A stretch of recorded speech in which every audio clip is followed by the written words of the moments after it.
بسم الله الرحمن الرحیم. السلام علیکم. نه بیا مدثر یم د کمپیوټر زده کړې لپاره ستاسو په خدمت کې یم. تېره ویډیو کې موږ د مایکروسافټ ورډ د پروګرام چې د مایکروسافټ ورډ کې موږ تاسو په انسرټ منیو کې پر ټیبل باندې کار کړی و او همدارنګه په ټیبل کې مو پر ټیبل ډیزاین منیو چې څه وه په هغه کې چې کوم آپشنونه وه ټوله موږ تاسو ویلي وه او هغه مو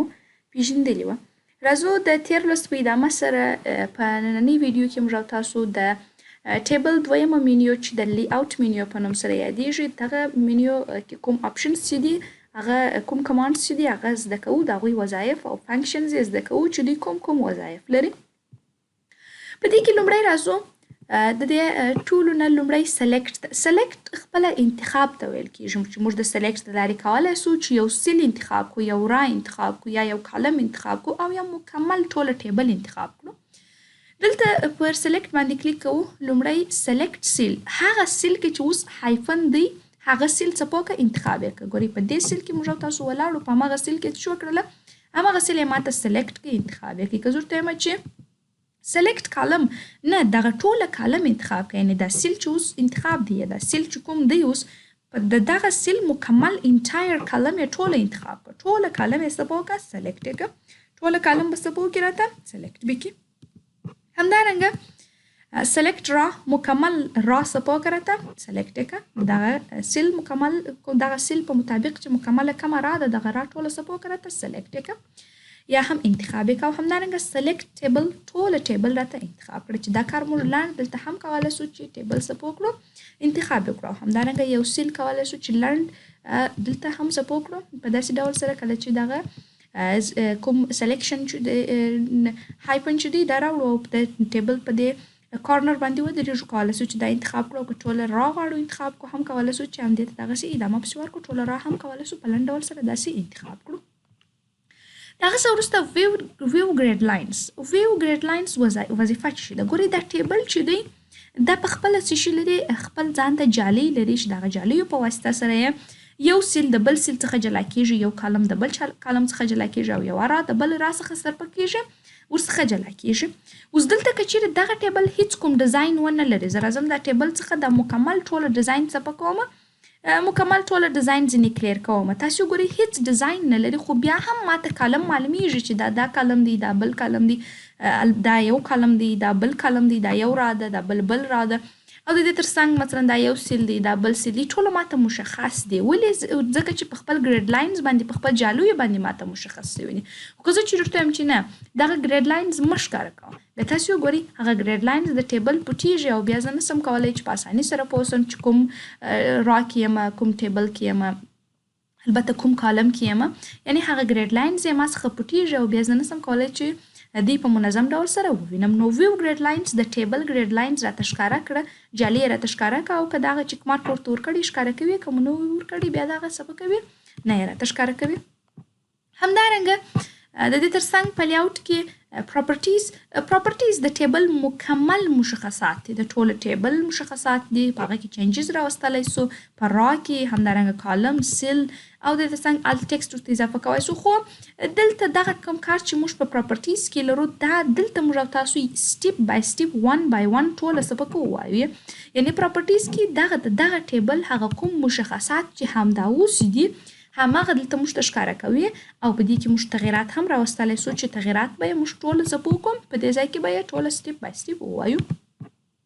د هغه نه وروسته په ډرا کې ډرا کمانډ سره راځو. په دې کې ډرا ټیبل څه پوه کړم رسم یې کړئ په خپله خوښه کولی سو چې ټیبل مثلا هر لیکه چې هغه ته جلا ډیزاین ورکړو کوم ډیزاین ورکول کېږي هغه چې موږ په ټیبل ډیزاین کې دلته ورته څه کړی وي دلته چې موږ ورته انتخاب کړی وي هغه ډیزاین ورته ورکولی سو چې په خپله خوښه سره مثلا یو سیل په دوه برخو باندې وویشو یا د مثال په توګه سره د سیل ته خپل په خوښه سره یو معلومه اندازه ورکو یا د مثال په توګه سره سیلونه څپو کړو باندې کو یعنې په خپله خوښه کولی سو چې په ټیبل کې مختلف تغیرات راولو یعنې په خپل خوښه یو ټیبل څپو کړو رسم یا هم جوړ یې کړو د چیش په واسطه سره د ډرا ټیبل په واسطه سره. همدارنګه ایریز څپو کړه که چیرې موږ غواړو د ټیبل دوه مثلا سیلونه سره یو ځای کړو د دوی ترمنځ هغه کومه لیکه چې د هغه پاکه کړو یا مثلا دوه کالمونه سره یو ځای کړو کولی سو چې موږ دغه د دې په واسطه سره څه پوه کړو ایریز یې کړو مثلا دا لیکه څه پوه کړه ته ایریز یې کړه دا بارډر هم څه پوه کړه ته ایریز یې کړه یعنی پاک کړه مثلا د لیکي څه پاک راته اریزر کا پاک کړه کولای شو چې د اریزر په واسطه سره د ټیبل کې هغه کوم بارډرز چې دي هغه څه کو اریز کو یا هم پاک کړو د خپل اریزر دی دا وروسته ډیلیټ په واسطه چې کولای شو ډیلیټ په واسطه کولای شو چې موږ تاسو د ډیلیټ په واسطه کولای شو چې یو سیل ډیلیټ کو یو کالم ډیلیټ کو یا ټول ټیبل ډیلیټ کو د دې په واسطه کولای شو دا کار سره ورسو لومړی په ډیلیټ کې ډیلیټ سیل کم سیل کې چې زو سیم همغه سیل راته ډیلیټ کړه ډیلیټ سیل په کم سیل کې چې اوس زیم هغه سیل ډیلیټ کړه شم سیل ډیلیټ وو خو دا سیل چې ډیلیټ کو شیفت سیلز لیفت نو دا سیلونه مثلا دا ځای خو خالی کیږي نو هغه نور سیلونه چې دي هغه د چپه طرف څخه ورته راولو شیفت سیل اپ د لوړ طرف ته دغه سیل چې دی دا لوړ طرف ته بوزو معنی دا چې مثلا حضور تم شیفت سیلز لیفت دغه سیل چې ډیلیټ سي هغه نور سیلونه چپه طرف ته راول تاسو ګوري هغه سیل چې ډیلیټ سو دا نور سیلونه څه پوسوه چپه طرف ته ورته رااله دا خو دا اپشن سو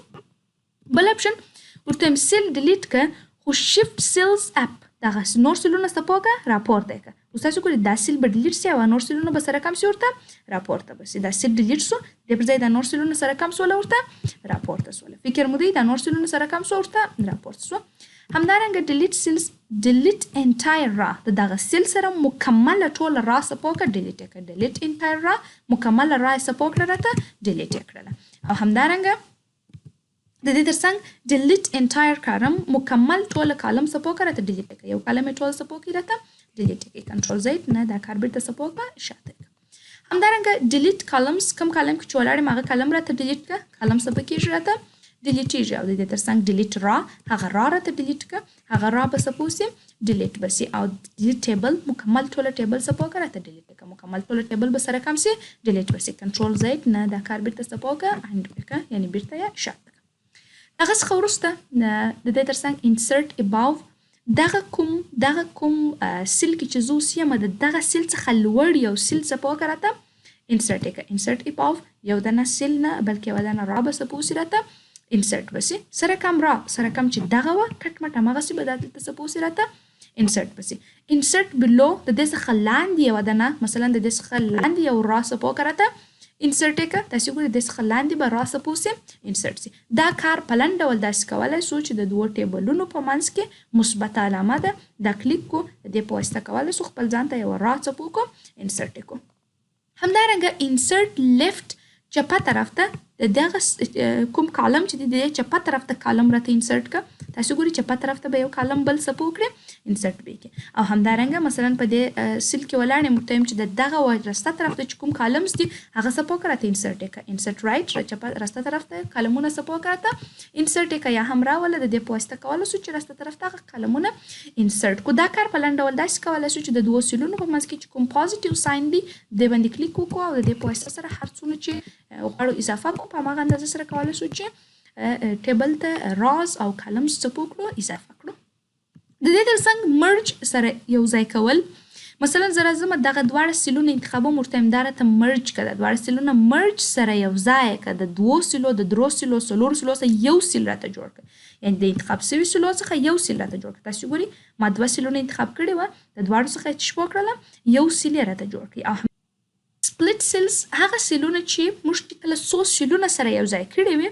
دغه سیلونه بیرته څپو کړه سره ته سپلټ یې که سره جلا یې که مثلا اوس دلته ما دوې دانې راګانې سره یو ځای کړي وې زه راځم ورته وایم چې سپلټ سیلز دا سیلونه بیرته سره جلا کړم وایي نمبر اف کالمز څو کالمونه دلته بیرته مثلا سره جلا کوې زه ورته وایم چې کالم خو یو و په یوه کالم کې و دا دواړه سیلونه خو په دوو راګانو کې وه تاسو شوکه دا بیرته په هماغه دوو راګانو باندې څپو که راته وویشت تاسو ګورئ هغه بیرته سره کم سي په دوو راګانو باندې به راته وویشل سي او سپلټ ټیبل مکمل ټیبل سره جلا کړه مثلا زه ورته وایم دغه ټیبل چې دی پر دا ځای باندې د دغه طرف څخه جلا کړه سپلټ ټیبل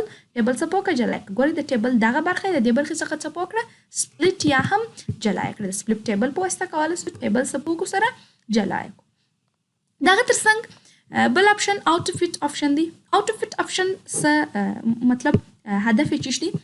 اوټ فټ معنا په اتومات ډول سره دغه لیکنه چې ده هغه په د ټیبل په د سیلونو یا کالمونو کې فټ سي کنه فټ سي څرنګه فټ سي هغه ټول اپشنز یې موږ دلته راخستي دي لومړی اوټ فټ کنټنټس ټول ټیبل چې دی هغه داسې راته جوړ کړه چې لیکنه کېږي د لیکنې مطابق د ده ته اندازه ورکول کېږي صحیح دی زه ورته وایم چې اوټ فټ کنټنټ پر کانټینټس مطابق یې څه په وکړه جوړ کړئ. یعنې څومره چې دغه لیکنه پکښې کې سوې دغه سیل ته هغومره اندازه ورکړه، تر هغې اضافي یې مه ورکوه. او کله چې بیا زه لیکنه پکښې کوم سیل ورته پراخوه. مثلا زه راځم دلته نوره لیکنه کوم د مثال په توګه سره چې لیکمه چې مثلا کلاس نمبر، تاسو وګورئ د کلاس نمبر په زیاتېدلو سره د حروفو په زیاتېدلو سره د حروفو دغه زیاتېدلو سره دا سیل ماته سره کم کېږي ورسره پراخېږي. نو ولې دا کار کېږي؟ ځکه ما ورته ویله چې دغه آپشنز دغه اندازه چې ده د سیلونو دا پر دغه کانټینټ باندې معنا پر لیکنې باندې څه په وکړه راته فټ یې کړه. صحیح دی؟ همدارنګه بل اوټ فټ وینډو نه، پر لیکنې باندې مه فټ کوه. کوم د ورډ دغه کوم ډاکومنټ کومه وینډو چې ده بس پر دې باندې دا ټیبل څه په وکړم فټ یې کړه. ټوله بس دغه وینډو په ونیسه. تاسو ګورئ هغه څومره اندازه چې ده د دې هغه ټوله یې څه په وکړله په ونیول. همدارنګه دریم آپشن فکسډ کالم وث، په معلومه اندازه سره کالمونو ته چې جوړ کوو اندازه ورکوو. هر کالم ته په ثابته اندازه مطلب دا چې دوی ته هغه مطلب څومره اندازه چې موږ ورته انتخاب کړې وي په هماغه اندازه سره دوی ته اندازه ورکړه. یو خو دا خبره سول، بل دا چې ډیفالت سایز ته یې راواړوه یا هم هغه اول چې د دې کومه اندازه وي هماغه اندازې ته دې څه په وکړه راواړوه او کومه اندازه چې موږ دلته ورته انتخابوو هماغه اندازه هم دلته څه کېږي راته ثبت کېږي. دا د دې درو سرو آپشنونو وظایف سوله. د دې ترڅنګ سیل سایز د سیل اندازه، سیل سایز د سیل اندازه زه ورته وایم دغه سیل ته زه په خپل خوښه سره اندازه ورکوم. اوس دلته ماته لیکل سوي دي وایي د دې سیل هغه هایټ چې دی جګوالی چې دی 0.81 دی. صحیح دی؟ او د دې دغه ویت یا هم پراخوالی چې دی دا 1.63 دی. صحیح دی؟ دا زه په خپل خوښ هم ورکولی سم. زه راځم دا ورته چینجوم چې نه د دې دغه جګوالی یو څه راته زیات که او دغه کوم مثلا پراخوالی چې دی دا یې بیا څه په وکړه راته کم یې کړه. تاسو ګورئ په خپله خوښه سره کولی شو چې د دې اندازه هم څه په وکړو ورته زیاته یا هم کمه یې کړو. همدارنګه ډیسټریبیوټ راز، ډیسټریبیوټ را څخه هدف چې دی ډیسټریبیوټ را مطلب هغه ټوله راګانې چې انتخاب سوي دي، هغه راګانې ټوله چې انتخاب سوي. تاسو ګورئ د دې را اندازه څونه ده، د دې ده څومره، د دې اندازه زیاته ده خو د دې اندازه کمه ده. ډیسټریبیوټ را د انتخاب سوي راګانو اندازه مساوي که، ایکول یې که، مکمله یې مساوي که. ډیسټریبیوټ را تاسو ګورئ د دواړو راګانو اندازه به اوس سره کم سي مساوي به سي. دا چې څومره اندازه لري دا به هم هغومره اندازه څه په وکړي پیدا به کړي. کلمونو ته تاسو ګورئ دا کلم اندازه کمه ده، زیاته ده، البته د دې کلم اندازه کمه ده. زه ورته وایم چې دغه دواړو کلمونو اندازه دې سره کم سي مکمله دې یو شی سي. ورته وایم چې ډیسټریبیوټ کالمز د کلمونو اندازه ټوله څه په وکړه راته یو شی که. تاسو ګورئ د دواړو کلمونو اندازه به په مکمل ډول سره یو شی سي. دلته خو ما دغه کالم په دوو برخو باندې ویشلی وه. راځم لومړی به دغه ځینې اریز کړم تر څو تاسو ته ښه معلوم سي. دغه کوم رسیل چې ما په دوو برخو ویشلی وي دا به بیرته اریز کړم. دغه څخه وروسته به راسم ورته وایم چې سلیکټ ټیبل ټوله څه په وکړه، البته ټوله ټیبل نه بلکې دوه کالمه به انتخاب کړو. ورته وایم چې دا څه په وکړه ډیسټریبیوټ یې کړه. تاسو ګورئ دواړو کالمونو اندازه به سره کم سي یو شی به سي. یعنې ډیسټریبیوټ را په واسطه کولی سو چې د انتخاب سوي راګانو هغه اندازه یو شی کړو او د ډیسټریبیوټ کالم په واسطه کولی سو چې د انتخاب سوي کالمونو اندازه مکمله یو شی کړو. دا و د سیل ټیبل هغه سلیکشن او ګریډ لاینز او پراپرټیز، ډرا، همدارنګه راز ان کالمز، انسرشن او ډیلیشن او د دې ترڅنګ مرج او دغسې سپلیټ ټیبلز آپشنز او د دې ترڅنګ اوټ فټ آپشنز، سیل سایز یا د سیل اندازه. نو د سیل سایز په خلاصېدلو سره زموږ او ستاسو د دې ویډیو درس هم پر همدې ځای باندې پای ته رسیږي. تر بلې ویډیو پورې ښه ورځ او ښې چارې.